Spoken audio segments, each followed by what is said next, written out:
আপনি ক্লাসে গেছেন, ক্লাসে যাওয়ার পরে বাচ্চাদেরকে হাজিরা নিলেন, দুরূদ শরীফ পড়ালেন, পড়ানোর পর বাচ্চাদেরকে বললেন, সকলে বলেন আওয়াজ দিয়ে আমার সাথে সাথে বলেন, চক সিলেট হাতে নিন, চক সিলেট হাতে নিন, সিলেট মুছিয়া পরিষ্কার করে নিন, সিলেট মুছিয়া পরিষ্কার করে নিন। সকলে বোর্ডে আমার হাতে দিকে লক্ষ্য করুন, সকলে বোর্ডে আমার হাতে দিকে লক্ষ্য করুন।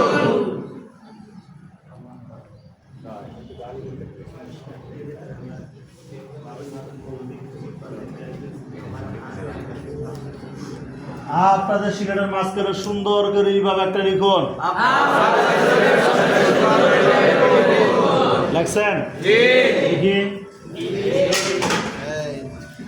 সিলেট উল্টে রাখুন, সিলেট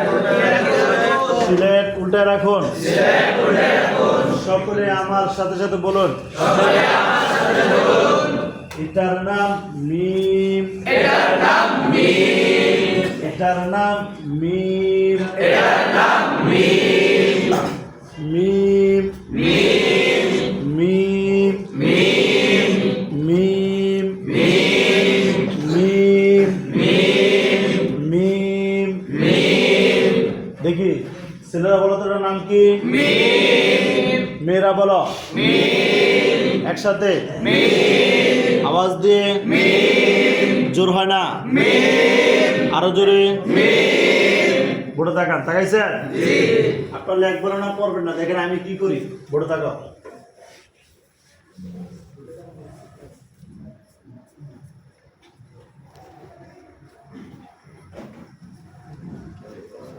মিম, আপনার পড়বেন না, দেখেন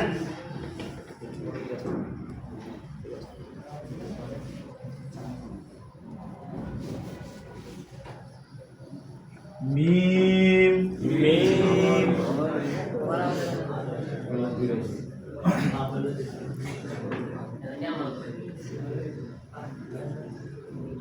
মিম। আমি যেমন আমার বোর্ডের মাঝখানে বলো, আমি লিখেছি, পড়েছি, মুখস্থ করেছি, লিখেছি, পড়েছি, মুখস্থ করেছি। আপনারা আপনাদের সিলেটের মাঝখানে লেখেন, পড়েন, মুখস্থ করেন। যাদের লেখা হবে না, যাদের লেখা হবে না, আমি তাদেরকে লিখে দিব। আমি তাদেরকে লিখে দেব।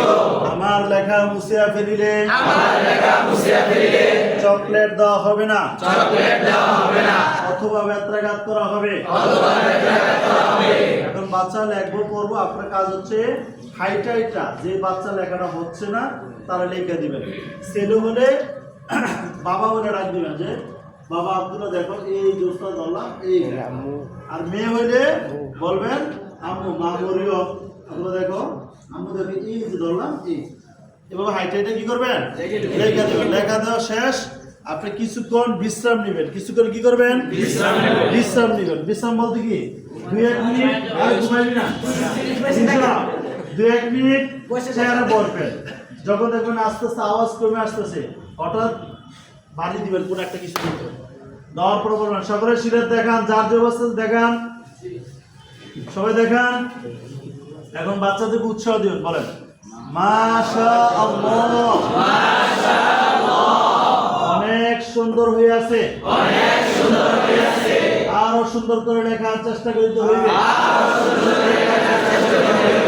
সিলেট নিজের দিকে ঘুরান, সকলে কি লেখছেন নাম বলেন, আবার বলেন সাথে আওয়াজ দিয়ে, জোর হয় না, ছেলেরা বলেন, মেয়েরা বলেন। এবার বাচ্চাদেরকে লেখাপড়া করতে পারবেন? জি, পারবেন।